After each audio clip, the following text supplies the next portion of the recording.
Here's my take, and this is based off of the news that was all around yesterday of R-Truth, his contract not being renewed, and then Carlito also saying that his contract was not being renewed. I, first of all, just want to say, don't want anybody to lose their job. Like, absolutely not. I wish these wrestlers would be paid forever because of they're all underpaid as they are.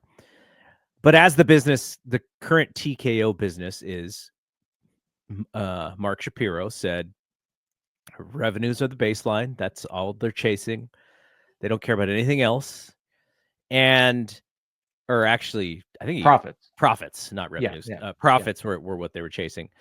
And so if you understand that as the bare minimum, then these cuts actually do make some sense.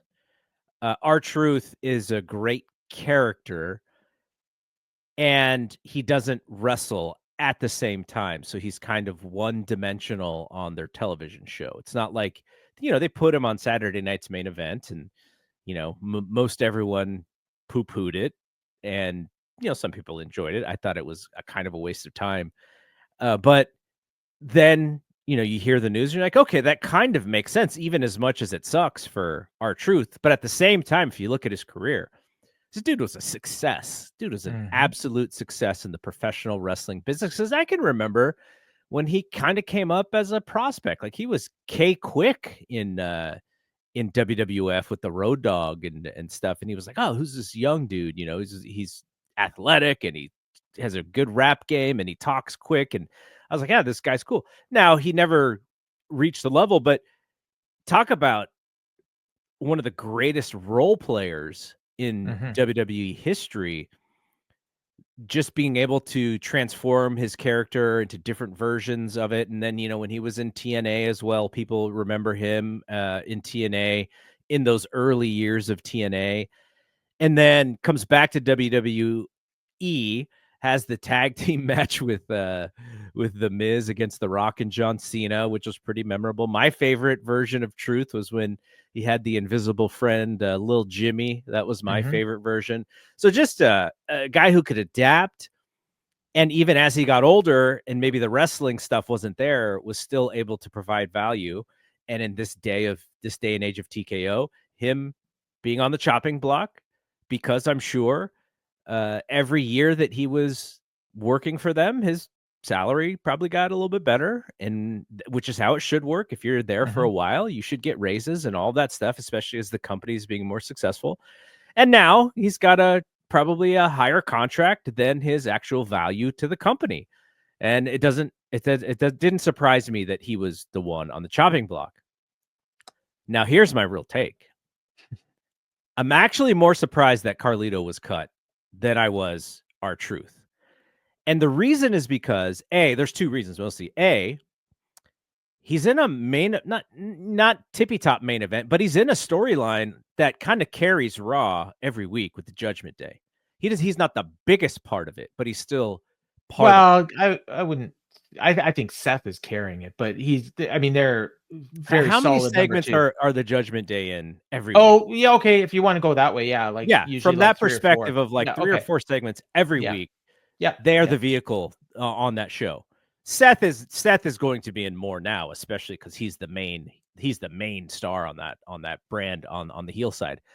So that being that Carlito is there in that group, they're gonna have to, if he's just not there, someone's gonna have to make a joke or say something, that he's not there. I scripted his departure, by the way. Oh, what was it?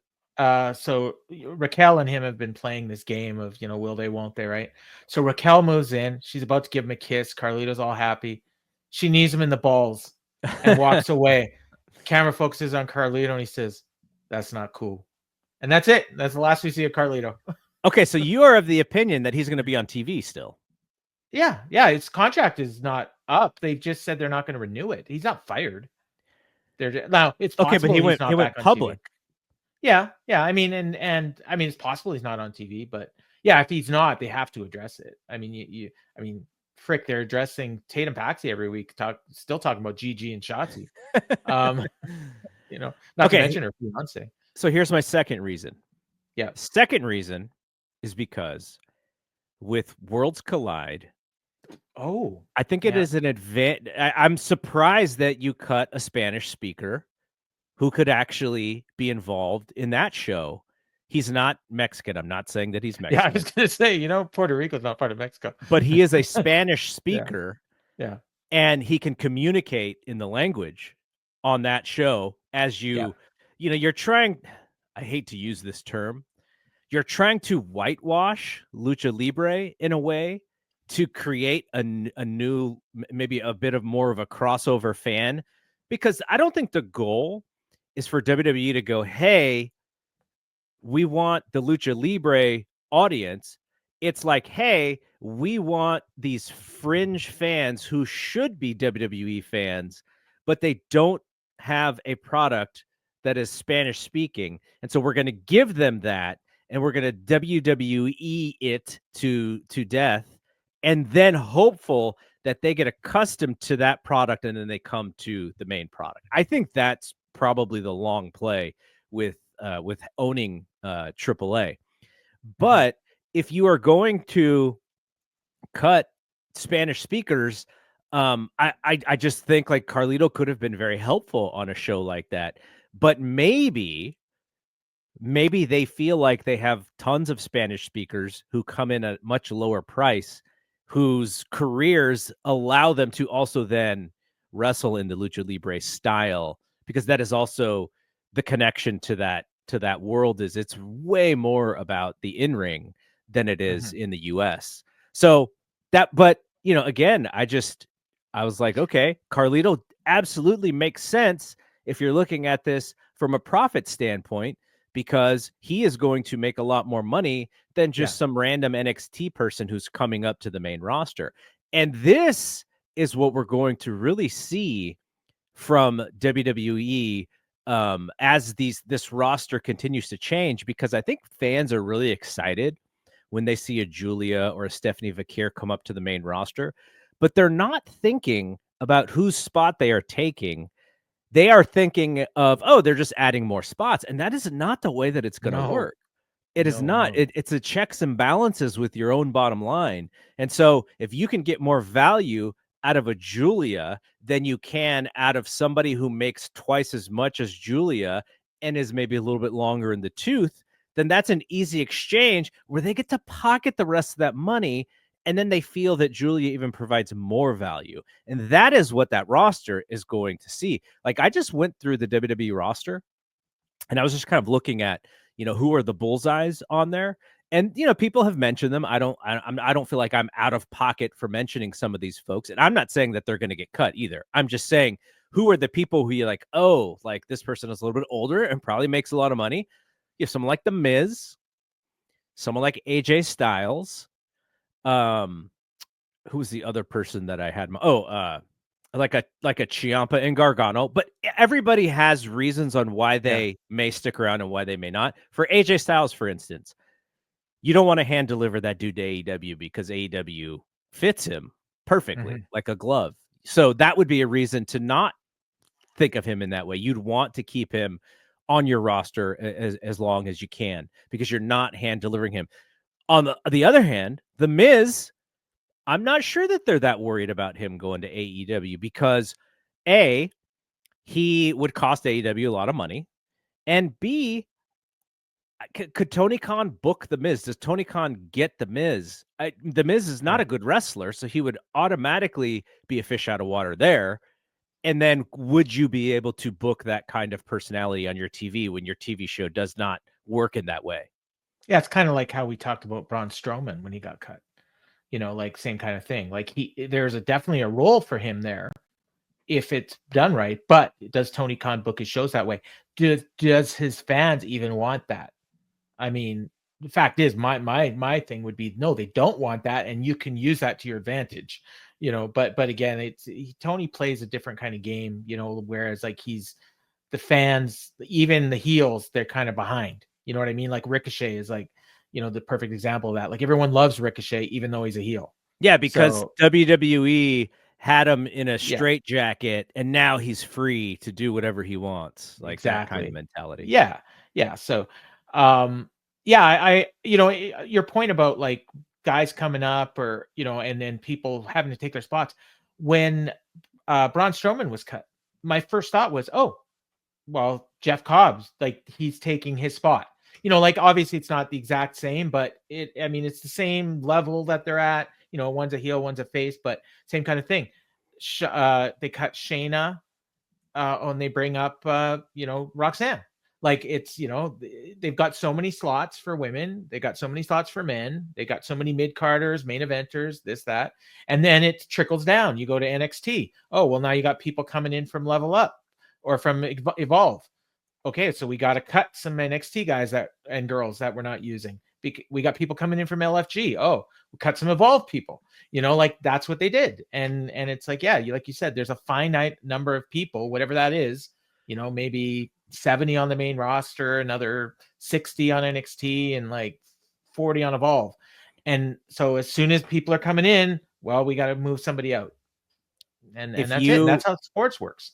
Yeah, this is how sports works because every year the NBA has a draft. Mm-hmm. Every first round pick has a guaranteed contract. So if they are guaranteed, the NBA doesn't just add an extra roster spot to every team. They keep it the exact same, which means 30 other people are going to lose their jobs who don't have guaranteed contracts. And that is how like 12 on a roster. So they have 12. I think they can suit up 15. Okay. But there's a two-way player thing in there. It's like 6 to 8% of the roster immediately is turned over. Completely. And that's not even counting second round picks. That's not counting free agents, like all of those that are going to get in. So yeah. And the NFL, which is the most cutthroat of any of these sports. Now think about this. I was listening to NFL guy the other day, and he was talking about, so the NFL is going to add an 18th game to the schedule. When you and I were growing up, it was 16. It was 16 forever. It's 14 when I was a kid. Yeah, before we were probably following close, it was 14. Yeah. Then they added 2. Yeah. And a few years ago, they added 1 extra, so now it was 17. And they're going to add another one sooner than later to make it 18. And so the analyst was saying, well, if you're the NFLPA, what do you bargain for? Like, you're adding another game, which if you go from the 16-game era, 2 extra games a year. Now, if your team makes the playoffs, like you're adding wheels, or you're adding tread to the tires there for every single player. And so he was saying, well, one of the things the NFLPA could do is they could request, or they could bargain for, the idea that players get to free agency a year earlier. But then he said, the vets don't want that.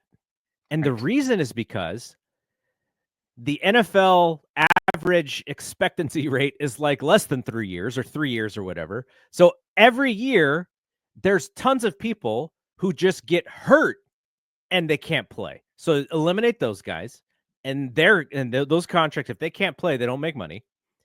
And then if you actually get to 3 and 4 and 5 years, do you want a new set of players to join your free agency pool every single year by making it 1 year shorter? And the veterans absolutely do not, because now they're competing against a bigger pool for essentially the same amount of money that exists. And the NFL salary cap does go up every year because of the TV deals, but not by as much as allowing NFL players to go to free agency sooner. So this is kind of what they're talking about in their players union. But there are reasons why you don't want certain things because of how short the lifespans are in the league. So the NFL, by comparison, is so cutthroat. But then the argument against that is WWE's paying like 10% of their revenue to the wrestlers, and the NFL has to pay closer to 50.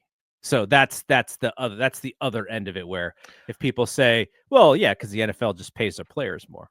And I buy that. If WWE doubled their salaries, then I think some of the cost cutting that they do wouldn't seem as cutthroat as it is.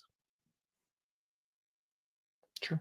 You talk about basketball and football. I was just thinking about baseball, and so if you want to talk about turnover of rosters and everything like that, I looked at the 2020 Toronto Blue Jays 5 years ago. Out of their full roster, which is 40 players, actually more because it's everybody that was on the 40-man roster that year, so it's probably closer to 50. 3 players that they still have in 5 years. Look at the WWE roster in 2020. It's a hell of a lot more that they've still got. Same thing with AEW, like probably closer to like 75%, I would think.